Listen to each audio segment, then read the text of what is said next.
Bonsoir à toutes et à tous, ravi de vous retrouver pour une nouvelle semaine de décryptage dans 60 minutes pour comprendre tous les soirs sur Média TV. Nous toujours faire la différence entre sida et VIH. Être porteur du VIH, est-ce que c'est être porteur du sida ou inversement? C'est une question qui a une très grande importance et encore plus aujourd'hui.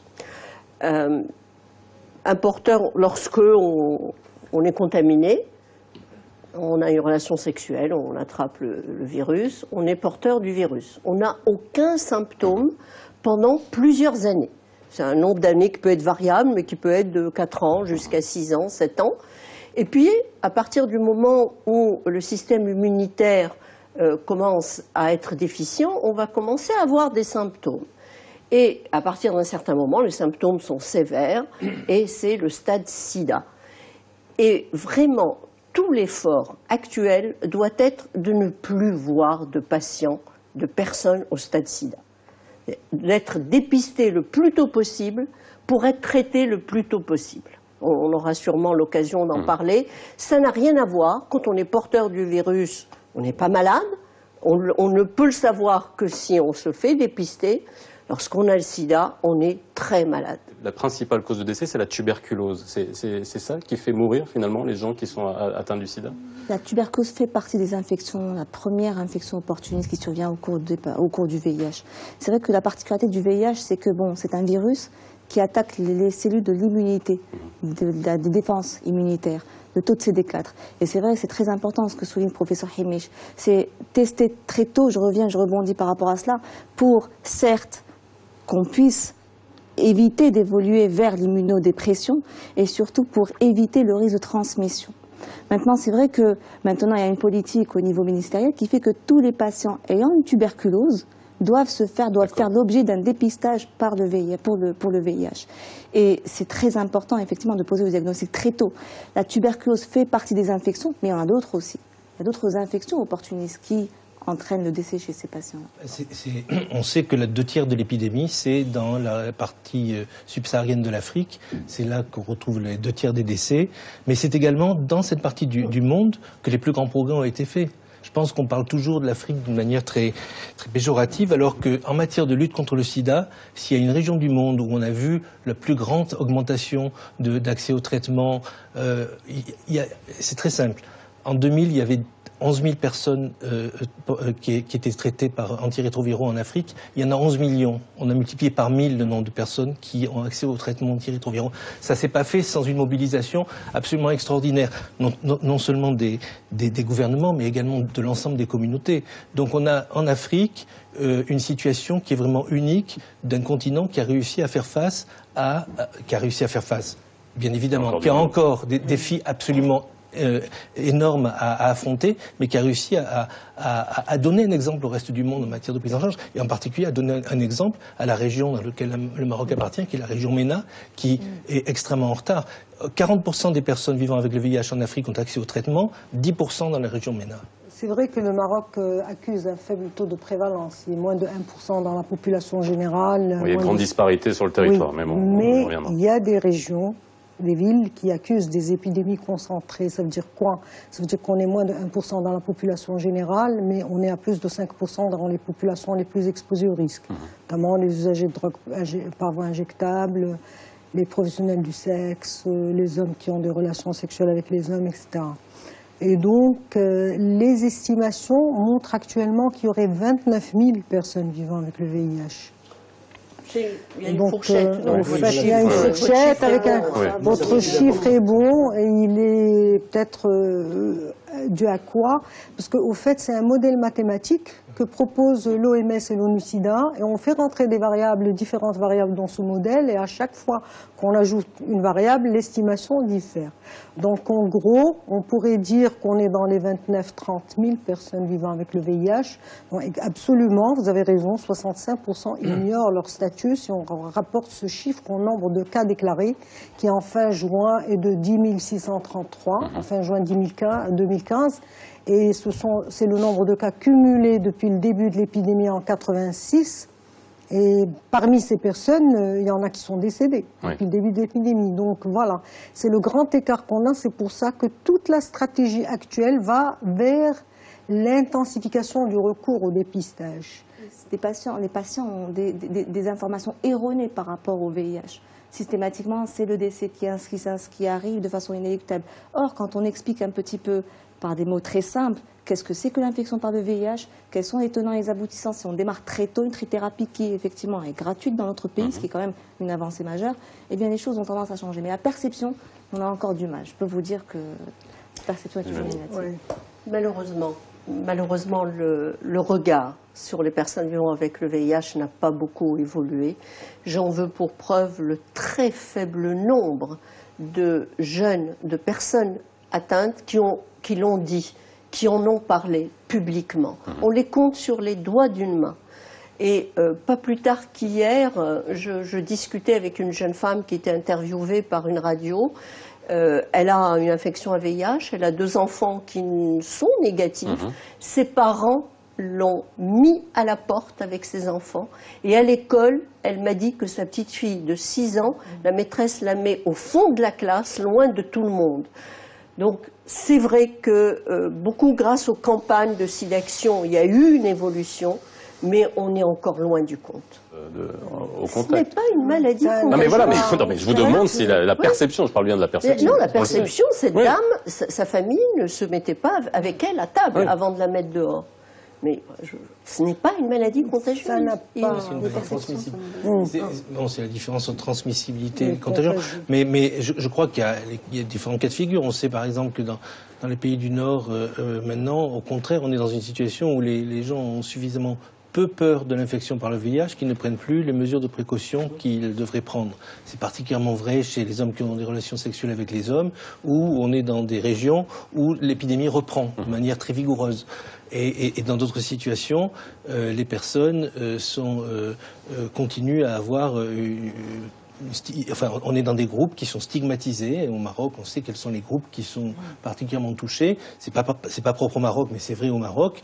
Et le fait d'être porteur de ce virus, à la fois signifie qu'on doit déclarer qu'on est porteur et en même temps qu'on doit déclarer qu'on est membre d'un groupe qui est stigmatisé. Donc c'est extrêmement compliqué pour les personnes de gérer cette situation. D'où les situations comme vous l'avez décrite. Moi, j'avais été aussi visiter l'hôpital d'Agadir et j'ai vu exactement cette situation de gens qui étaient complètement cachés parce que ils ne voulaient pas que dans la salle d'attente, les personnes ne les reconnaissent. Les informations erronées, malheureusement, existent toujours. Oui.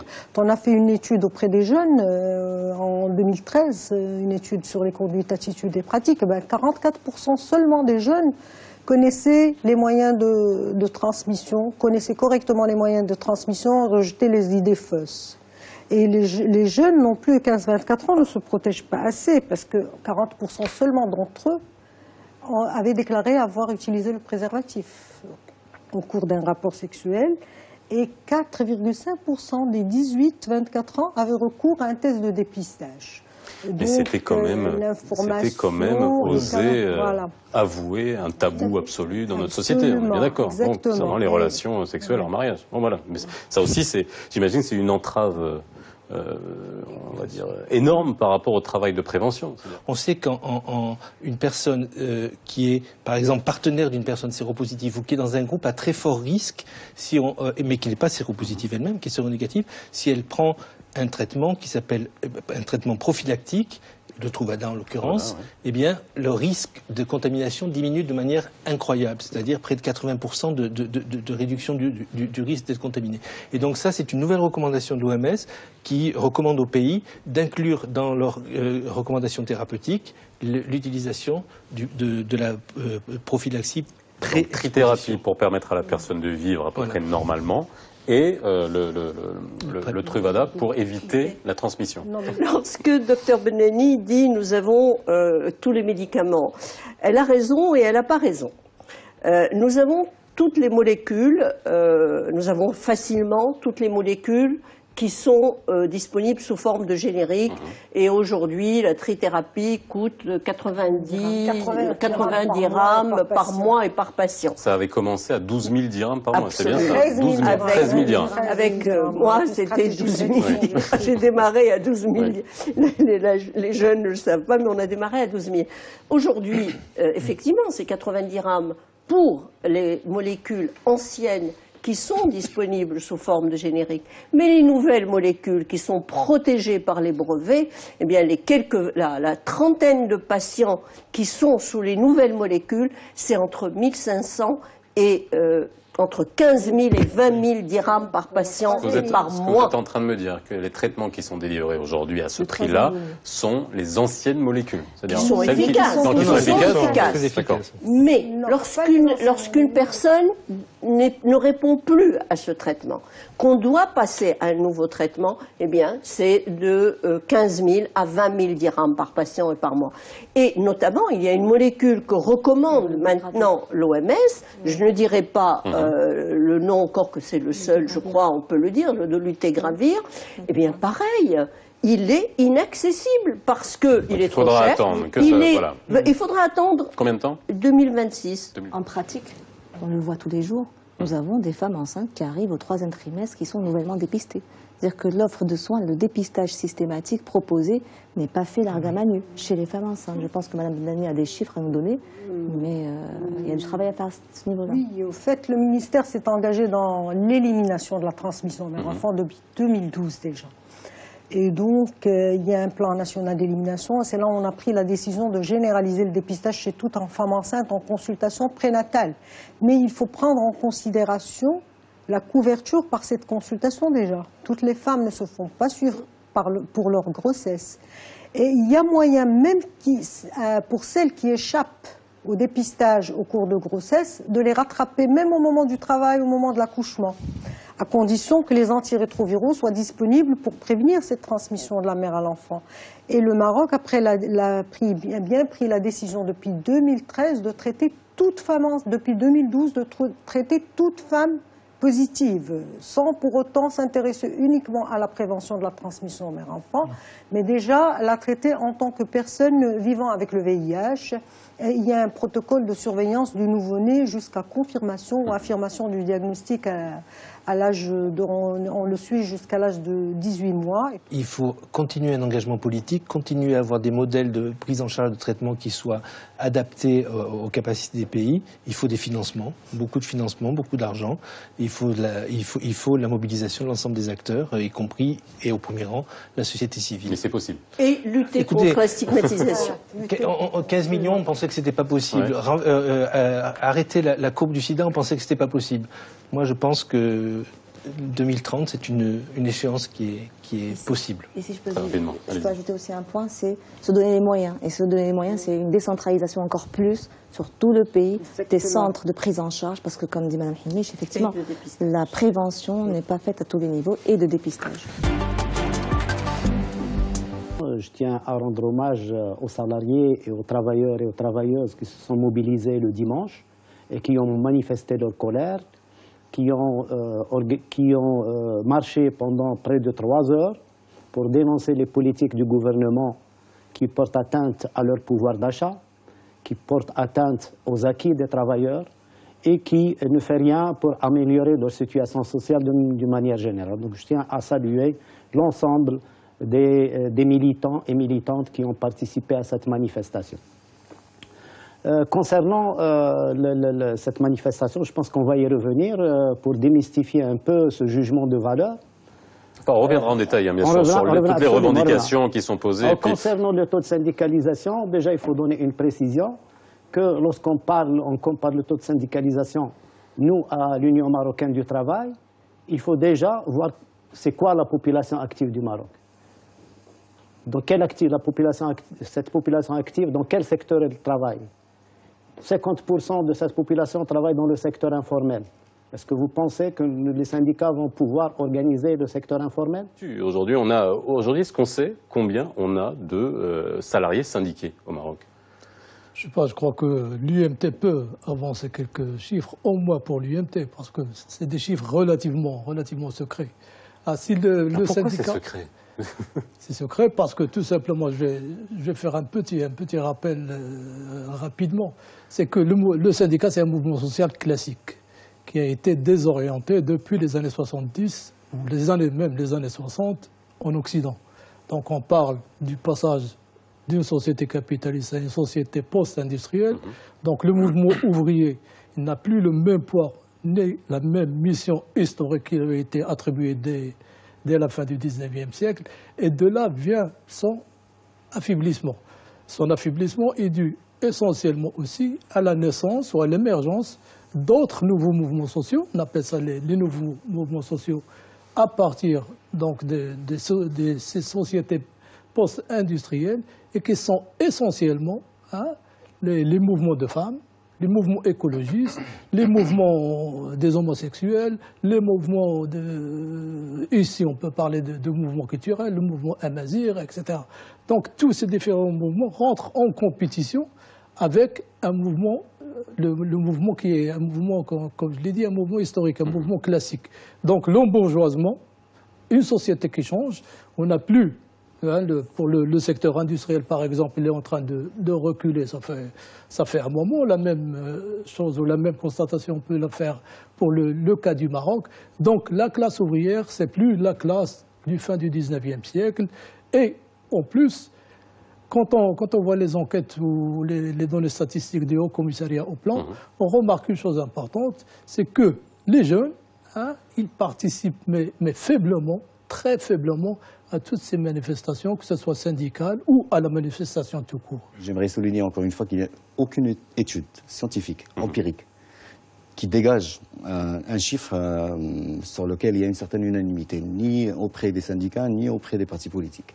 Mais ceci dit, il est vrai que le syndicalisme est en baisse de régime un peu partout dans le monde, sauf dans certains pays, ce qui va à l'encontre de ce qu'a dit monsieur. Par exemple, dans les pays scandinaves, le taux de syndicalisation est très élevé. Même la Belgique, il y a 50% de Et je crois que les syndicats ont muté d'une culture, pareil dans d'autres pays, ont muté d'une culture de contestation à une culture de négociation et de dialogue. C'est ce qui se passe en Allemagne, c'est ce qui se passe dans pas mal de pays.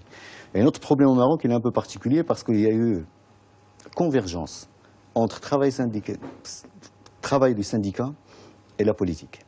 Et il y avait des positions politiques pendant les années 70, les années 60, les années 70 jusqu'à 80, où le syndicaliste, ou le leader syndicaliste, tenait un discours politique.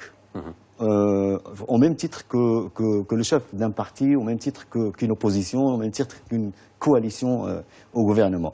Et quelque part, les gens ne s'identifiaient plus parce que, selon la définition classique, il est là pour défendre les intérêts et les droits des travailleurs. Il est là pour négocier au mieux ce qu'il peut rapporter aux travailleurs en termes de revenus, en termes d'avantages sociaux, en termes de couverture médicale, etc. Et puis on se retrouve avec des gens qui tiennent un discours politique par rapport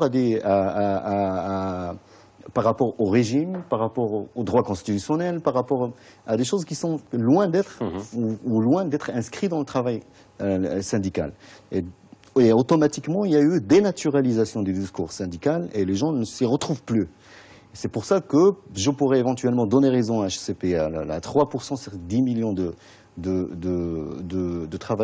la population active. Ça, autre chose, la faiblesse de la syndicalisation au Maroc est due aussi à la forte pénétration de l'agriculture. L'agriculture emploie plus de 40% de la population marocaine et ils sont hors sphère syndicale. En plus de l'informel, en plus de pas mal de paramètres qui sont propres au marché marocain comme à d'autres pays en voie de développement. Au niveau de notre organisation, le nombre, il doit approcher, parce qu'on n'a pas encore les chiffres totalement de 2015, parce que, comme vous le savez, la représentation est nationale.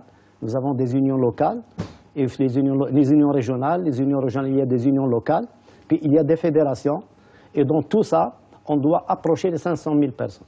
L'indice qui est, à mon sens, qui est le plus important, c'est la mobilisation. Bon, on les inscrit, il y a des gens qui s'inscrivent pour des raisons X, qui ne sont pas forcément syndiqués. Une fois quand on appelle à une grève ou à une manifestation, ils ne se mobilisent pas. Donc, je pense que le meilleur indice, c'est le taux de mobilisation. Quand on lance une grève dans une banque ou une assurance ou une entreprise donnée, combien il y a de gens qui suivent? Ça, c'est important. Ce qui fait sympathisants, militants, syndiqués, etc., à la limite, est-ce qu'il n'y a pas une manière de réinventer? Est-ce qu'il faut réinventer la manière avec laquelle il faut aller chercher les gens, convaincre les gens? On revient encore une fois au discours que soulignait Khalid tout à l'heure.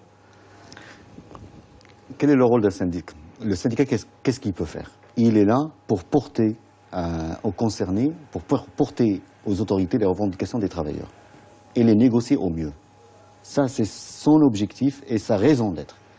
Alors, quand il arrive à avoir des solutions, quand il arrive à avoir des résultats, il est tout à fait normal que sa notoriété augmente et que les gens croient de plus en plus à son action.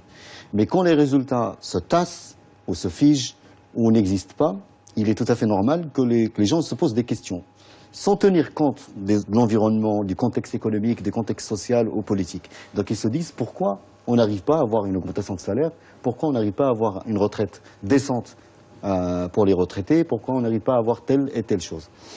Ce qu'on a constaté, c'est qu'il y a eu deux phases dans le travail syndical au Maroc. Il y a eu une phase où les syndicats ont carrément contribué à mettre sous scellé des entreprises, grâce à des mouvements ou à travers des mouvements de grève répétitifs. Il y a pas mal d'entreprises qui ont fermé. Et cette façon de faire continue dans certaines villes au Maroc, mais pas dans tout le Maroc.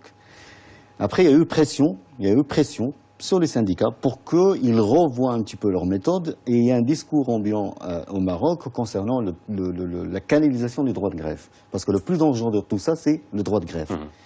Tout le monde a peur du droit de grève. L'entreprise a peur de la grève. L'État a peur de la grève. On attend notamment une loi qui encadre justement le droit de grève. Moi, je pense qu'au niveau des élections, il y a celui du devoir de l'État d'appliquer la loi. La loi oblige les entreprises à organiser... Oui, mais elle risque pas grand-chose, une entreprise qui n'organise pas les il y a des pénalités qui sont prévues, il y a un certain nombre de choses...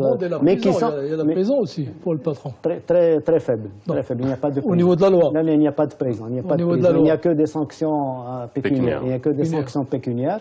Et ces sanctions pécuniaires ne sont pas dissuasives. Ou deuxièmement, les capacités de l'État à contrôler sont très réduites.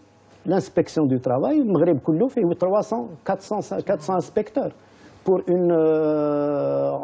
170 000 entreprises déclarées à la CNSS.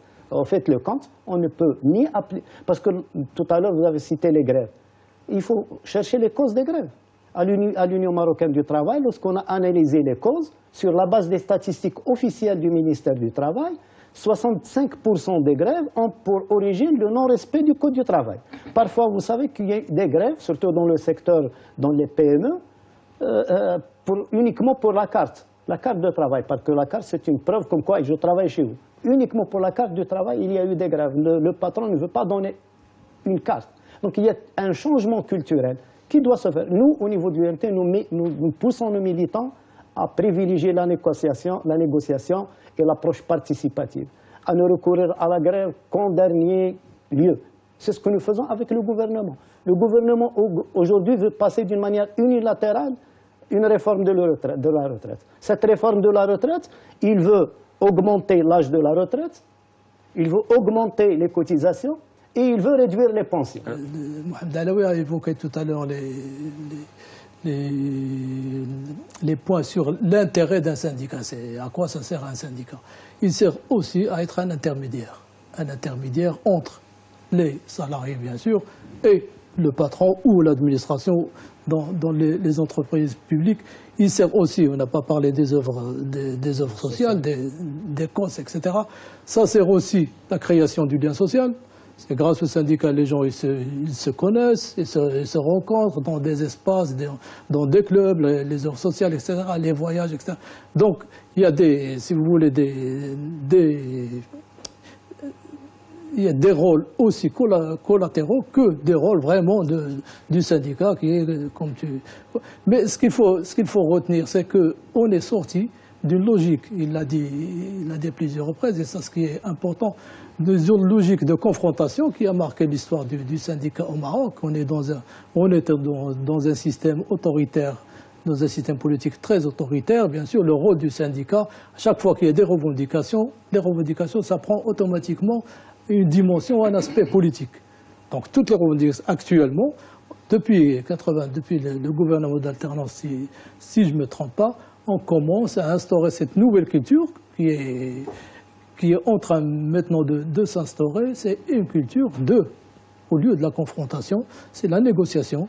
Au lieu du marchandage, c'est défendre aussi l'entreprise. Il y a plusieurs, on peut donner des exemples. Nous espérons que le gouvernement revienne à la raison et engage des négociations responsables.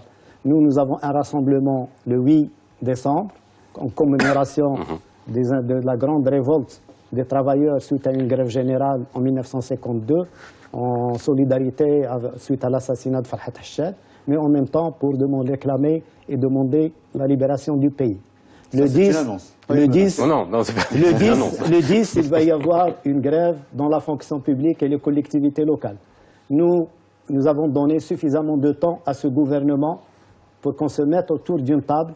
Et moi, je n'ai plus de temps, malheureusement, à vous donner. Et il risque d'y avoir une grève générale. C'est annoncé. Oui, je l'ai bien connu. Je crois que le mot qui me vient et qui était important pour elle, c'est le mot de dialogue.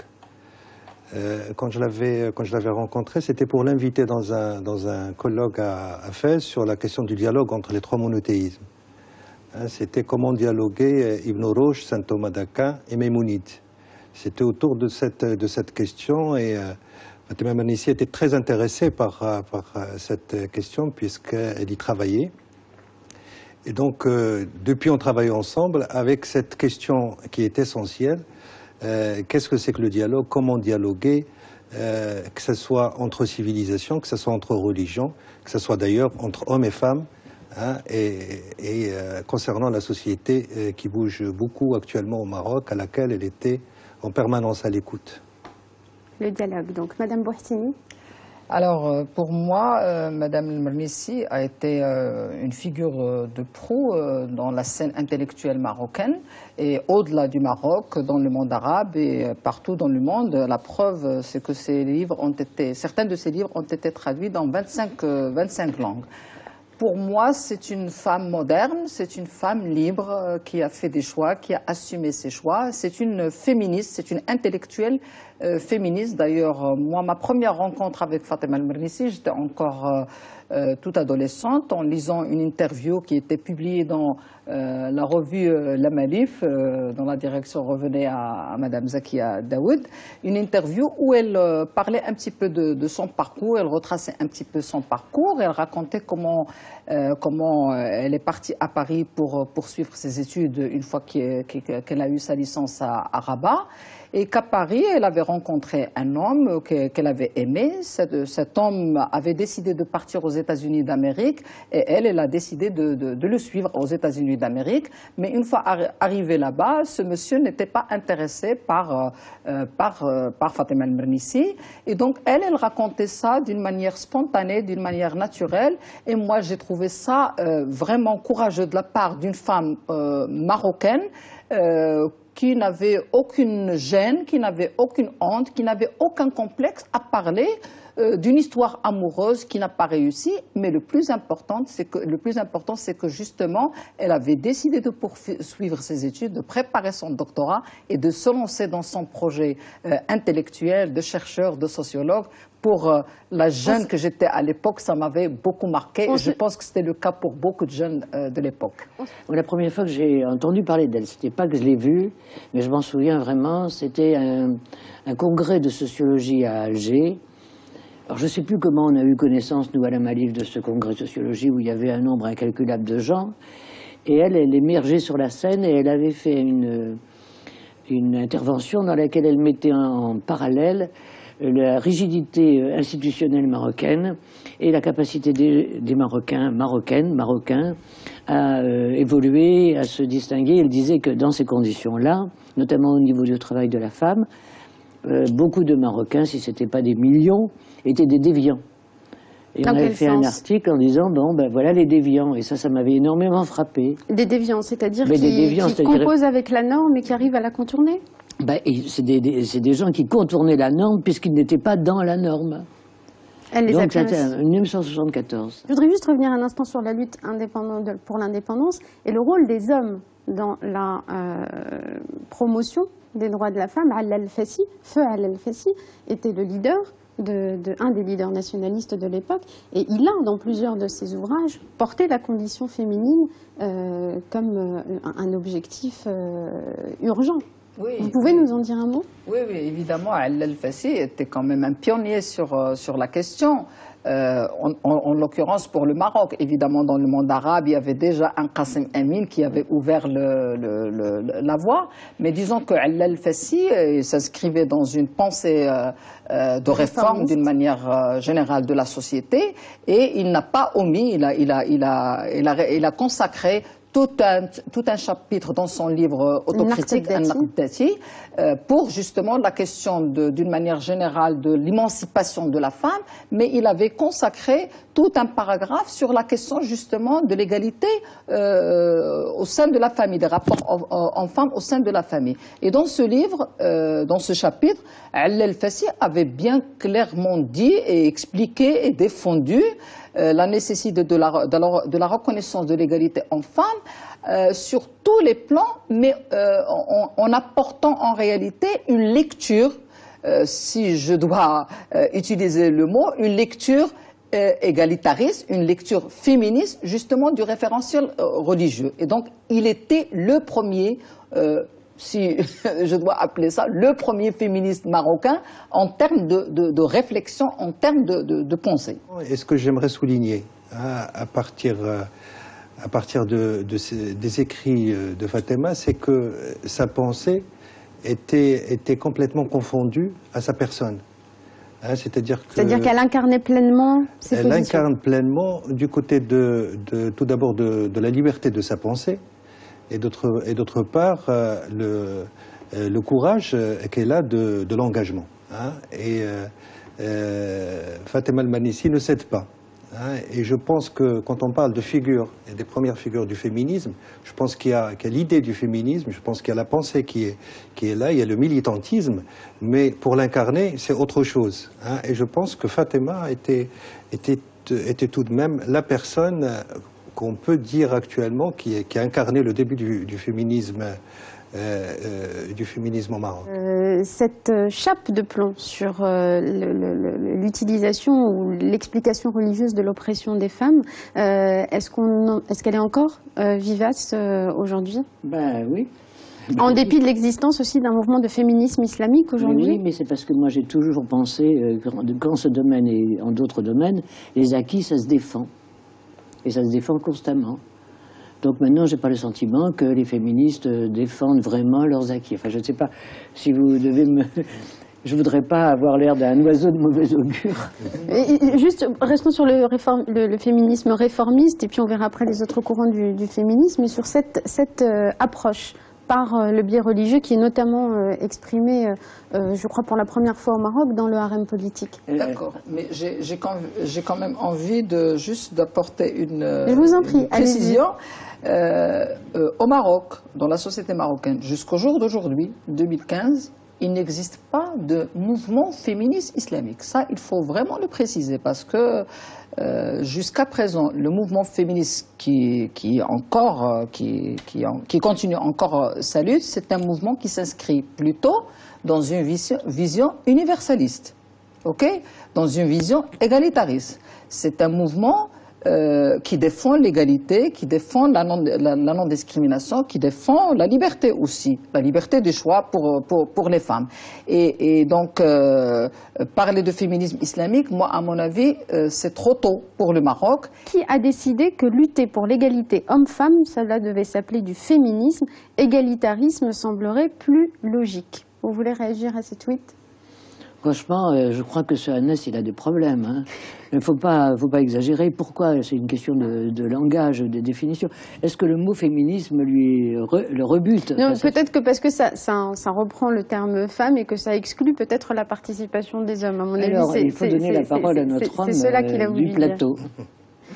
Non, c'est vrai que cette question de l'égalité, Bien sûr, c'est très important, les droits de la femme, bien sûr, le féminisme, tous les mouvements, etc. On en a beaucoup besoin, on en a encore énormément besoin dans les temps actuellement. Mais compte tenu, et là c'est un petit peu aussi la pensée de Fatema, c'est de voir dans quelle mesure un peu les changements au Maroc, les changements actuels, hein, où les choses vont très vite, hein, et comment considérer cette question de l'égalité, non seulement du côté de la femme, mais du côté de l'homme, qui a beaucoup travaillé aussi pour intégrer cette dimension de l'égalité et à son tour sortir un petit peu de ce qu'on a appelé le patriarcat, c'est-à-dire que l'homme viril, etc., qui est loin un petit peu des préoccupations par rapport aux enfants, par exemple. On voit bien dans la société contemporaine marocaine combien l'homme actuellement est impliqué dans l'éducation de ses enfants, comment il est proche, comment le dialogue arrive à se faire en femme, etc. Donc la société bouge, mais je crois qu'il faut mettre un peu des mots sur comment elle bouge et dans quelle direction, et comment aider les hommes aussi à trouver les mots, à trouver la manière d'être dans l'égalité. D'où venons-nous? Est-ce que nous avons une histoire? Si histoire il y a, elle est où? Ou est-ce que le besoin des origines, justement. Et donc c'est important justement de creuser dans l'histoire pour questionner l'histoire, évidemment, sur les rôles des femmes, sur la place des femmes, sur le statut des femmes, sur les rapports en femmes.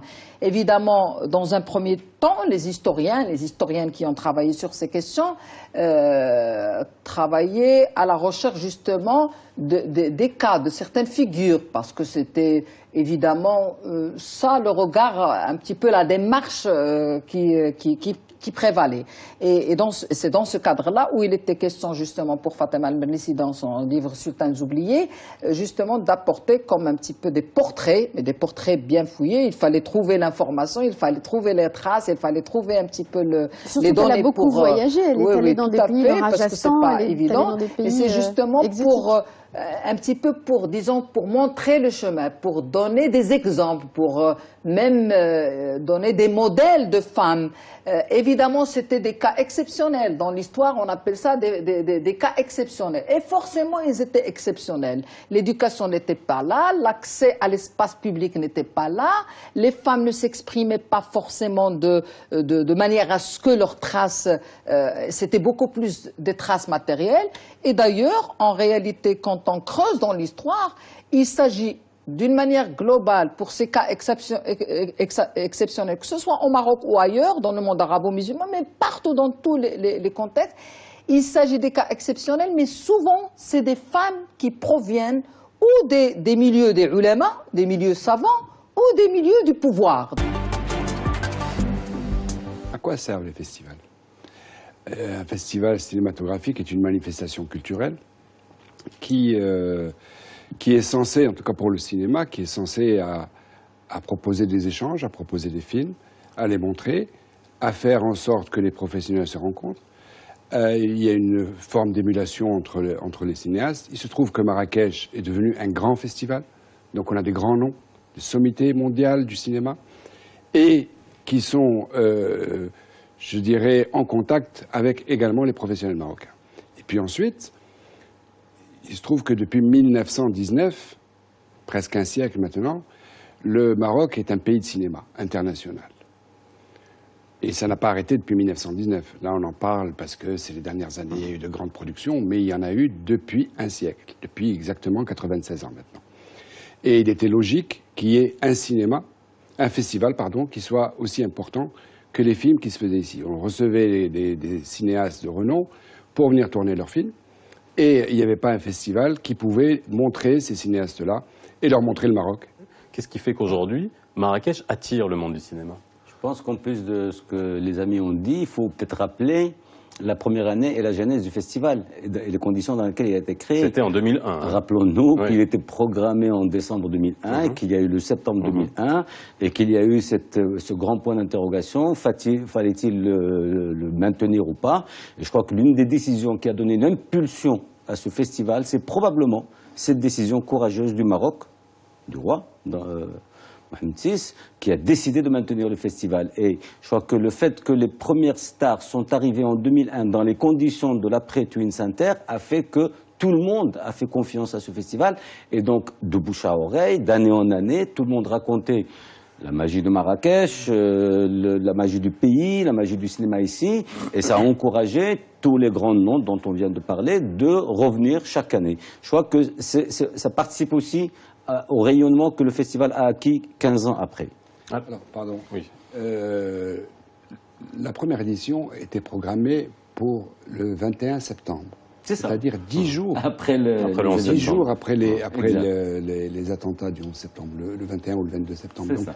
Et le choix d'avoir décidé de garder le festival à ces dates-là, et que les invités étrangers soient venus, je crois qu'effectivement, ça a donné une impulsion à ce festival. Oui, ça a poussé beaucoup et que les gens ont pris confiance. Moi, je voudrais juste, au-delà des paillettes, au-delà du tapis rouge, quand on va voir un peu les films qui sont programmés au Festival de Marrakech, c'est des films vraiment d'auteur et des films qui ont un vrai message. J'en ai le plaisir de voir plein de ces films et je peux vous garantir que c'est des films qui sont sérieux, des films qui ont un vrai point de vue sur la situation du monde.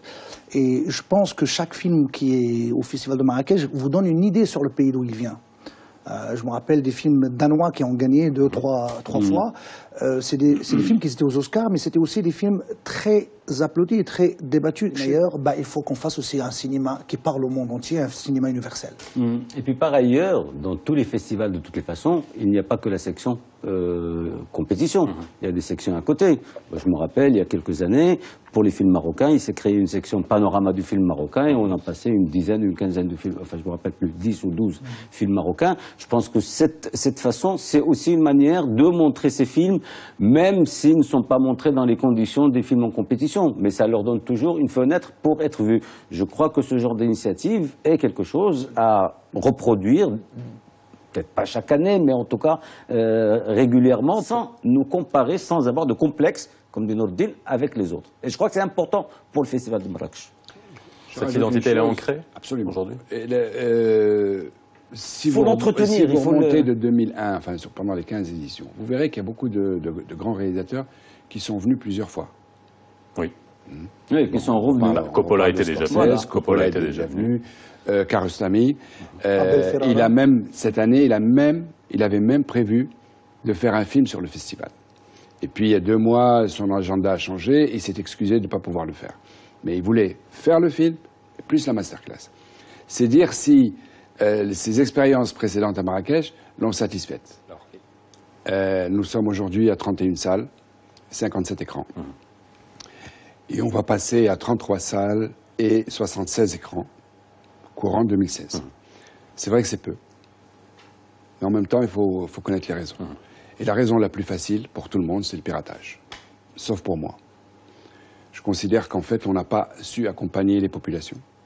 On n'a pas pu déplacer les salles dans les lieux où vivent aujourd'hui les populations marocaines. On a vécu, en dehors des 2 ou 3 complexes qui existent, qui sont récents, pour tout le reste, le tissu des salles de cinéma, c'est un tissu colonial. Il s'est rajouté quelques salles dans les années 60. Et on est arrivé comme ça dans les années 80 à 240 salles.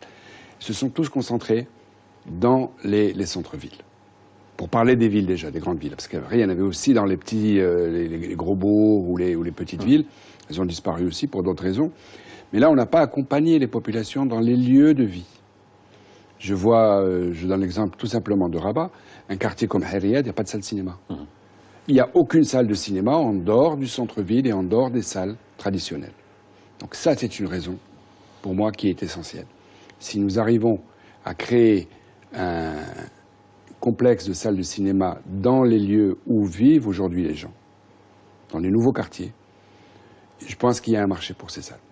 Deuxièmement, l'autre problème, c'est qu'effectivement, les gens ne vont plus au cinéma. Le cinéma est devenu, comme la lecture, élitiste. Alors, aller dans une salle de cinéma, c'est comme aller acheter un livre. Et on s'est rendu compte depuis 15 ans que les gens font des photocopies de livres. Comme ils vont acheter des DVD à 5 dirhams. Donc il y a une population que nous avons perdue. Moi, je pense qu'il n'y a pas uniquement le piratage qui nous fait du mal. Je pense qu'il faut avoir une vraie politique culturelle. Je pense aussi que le gouvernement a sa part dans ça. Parce que, je vous donne un exemple. Je sais qu'on va toujours dire non, il ne faut pas se comparer avec les autres, mais je pense à un pays qui s'appelle la Norvège, que je connais très bien. C'était un pays qui avait toujours ce complexe du Danemark et la Suède. C'était toujours la Suède, le Danemark qui sont à Cannes, à Berlin, dans les grands festivals et qui fabriquent des films incroyables et qui partent partout au monde. Ce qu'ils ont fait, c'est que le gouvernement a pris les choses en main et ce sont les communes qui construisaient les salles de cinéma. Aujourd'hui, au Maroc, c'est le privé. Le privé va toujours aller là où ça l'arrange. Forcément. Et malheureusement, on n'a pas des gens dans le privé, dans le secteur privé, qui sont viscéralement dans la culture et l'art. Ils n'ont pas encore compris que l'art et la culture peuvent être très rentables. On l'a vu en Europe, que l'art et la culture peuvent être beaucoup plus rentables que l'industrie automobile. On n'est pas encore là. Donc, moi, je fais les mains et les pieds pour ramener le privé, mais ce n'est pas suffisant. Je pense que chaque commune doit vraiment investir dans l'art et la culture, et notamment le cinéma. Agadir, par exemple, une grande ville, il n'y a pas de salle de cinéma.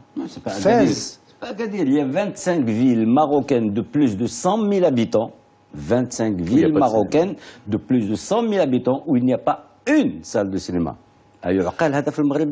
Et cette phrase que j'entends beaucoup chez les politiciens et qui m'écœure, c'est « oui, mais on doit penser au pain plus qu'à l'art et la culture ». La culture, et aujourd'hui le cinéma, les images, elles sont aussi importantes que le pain aujourd'hui. Sinon, on connaît le résultat. Donc moi, je pense que les communes et les régions doivent avoir une obligation de participer à créer des salles de cinéma, à créer des salles de théâtre aussi, parce que c'est ça qui va nous sauver, c'est ça qui va nous pousser vers l'avant. On ne peut pas toujours attendre que le centre cinématographique règle nos problèmes. Il faut que les communes participent. 2 semaines à Bogota, 1 semaine à Medellín, 1 semaine à Abidjan, 1 semaine à Amman. Et je vous assure que les salles étaient pleines. La production coûte à l'État 60 millions de dirhams par an. Mais ça rapporte beaucoup plus que n'importe quelle campagne de publicité. Non, mais la question, c'était sur le Maroc. Il est clair qu'aucun film dans un pays tiers ne peut faire gagner de l'argent. Mais comme le dit à juste titre Salim, ce n'est pas pour gagner de l'argent que les réalisateurs marocains font des films. Comment vous gagnez votre vie? Je veux juste comprendre. Sur la non-logique économique des films qui sont faits. Un réalisateur marocain, vous n'en trouverez pas un qui est milliardaire. En dehors des blockbusters américains. Milliardaires, j'en connais pas. Millionnaires, j'en connais pas aussi. J'en connais pas, sincèrement. Je ne connais pas qui sont ni milliardaires ni millionnaires. Moi, je pense qu'en dehors des blockbusters américains, en dehors des hindous, qui eux, oui, peuvent faire gagner de l'argent. Grosse production de Comme le dit Salim, il cite l'exemple de la France, on peut citer l'exemple de plein d'autres pays.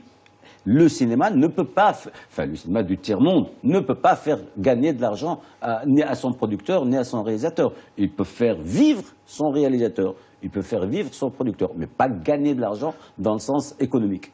C'est-à-dire que si on a, à mon avis, si on a une vraie industrie avec toute la chaîne qui fonctionne, avec des salles de cinéma, le producteur peut ramener un peu d'argent. Mais il faut beaucoup de salles de cinéma. Et il faut aussi une industrie qui fonctionne dans le sens où on va faire des films qui parlent au public. On parle toujours des salles de cinéma, mais si on ne fait pas de films qui parlent au public, qu'est-ce qu'on va faire? On ne va rien faire. Je pense qu'aujourd'hui, la situation comme elle était fabriquée et qui marchait à un moment donné, c'est que le cinéaste marocain fait son film, et grâce à la télé, il survit, il fait des pubs, c'est comme ça qu'on survit, c'est comme ça qu'on gagne un peu d'argent. Quand la télé ne vous donne pas des projets, c'est un peu compliqué. Donc on revient vers la pub. Aujourd'hui, la pub, ça devient encore plus compliqué. Parce qu'il y a des petites boîtes qui fonctionnent et qui fera encore des pubs moins chères. Maintenant, moi, je suis convaincu que si on crée un vrai réseau, une vraie chaîne de scénarios jusqu'à la salle du cinéma, je pense qu'on peut créer un système ou un petit marché. Parce qu'on a un marché. Et on l'a prouvé à maintes reprises. Il y a des films marocains qui ont gagné un petit peu d'argent. Pas beaucoup comme on veut, mais il y a eu des films qui ont fait des box-office, il y a eu des films qui ont fait sortir le public. Le public marocain a faim. Le public marocain a envie de se voir lui-même à l'écran. Maintenant, oui, la fin de culture. Et ce qui est important, c'est la fin de culture. Il a très faim de la culture. J'en suis convaincu, on l'a prouvé. À maintes reprises, il y a eu des films que je peux vous citer ici qui ont fait sortir le public. Maintenant, il faut que nous, les cinéastes, qu'on travaille sur nous-mêmes aussi et qu'on dit mais quel genre de cinéma on veut créer pour notre pays. Et en même temps, si on arrête de financer le cinéma marocain, on arrêterait de financer l'image de ce pays.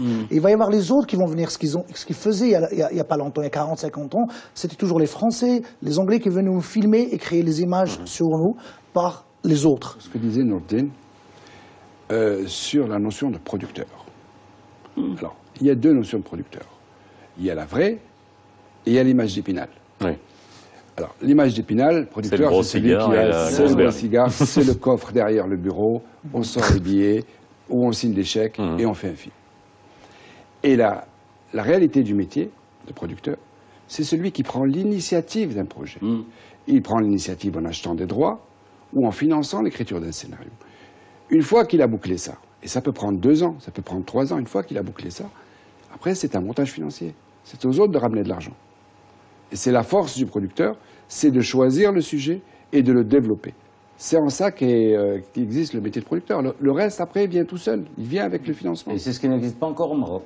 On n'a pas encore ce profil de ce producteur qui va initier un projet ou qui va prendre en charge un projet depuis sa genèse jusqu'à sa finalité. Au moins jusqu'à son financement. Après, il y a la carrière. Exact. Alors, les prochaines générations, vous allez faire partie du jury Cinécole. Nordine El-Ahmari a fait partie du jury Cinécole. Vous jugez finalement des travaux en court-métrage de jeunes cinéastes en herbe. On a de quoi avoir la relève dans le futur et comment on les forme? Moi, j'en suis persuadé. J'en suis persuadé parce que c'est pas la première fois. J'ai déjà présidé plusieurs jurys de court-métrage au niveau national, pas au niveau international, mais au niveau marocain, dans plusieurs villes. Et je peux vous assurer que j'ai vu des choses qui sont absolument de qualité et qui prédisent d'un avenir certain pour un certain nombre de jeunes. Évidemment pas tous, c'est normal, comme c'est le cas de notre génération et de la génération de Nordine, etc. Mais il y a des talents qui sont en train de se confirmer et je suis certain que la relève du cinéma marocain dans les 5-10 prochaines années, en tout cas en ce qui me concerne, elle est assurée. Je vais donner des chiffres. Sur les 10 dernières années, les films qui ont été soutenus par le Fondet, sur l'ensemble des films de 2005 à fin 2014, 42% des films. C'est quelque chose que j'ai fait. C'était les premières œuvres. Exact. Ça veut dire qu'il y a une relève. Donc, pratiquement 50%. La moitié, ce sont des premières œuvres. Ça veut dire qu'il y a une relève. Et effectivement, depuis 2005, il y a eu l'ESAV qui s'est créé en 2006. Il y a eu d'autres écoles. Il y a des facultés aujourd'hui où on enseigne le cinéma. Et il y a une autre vision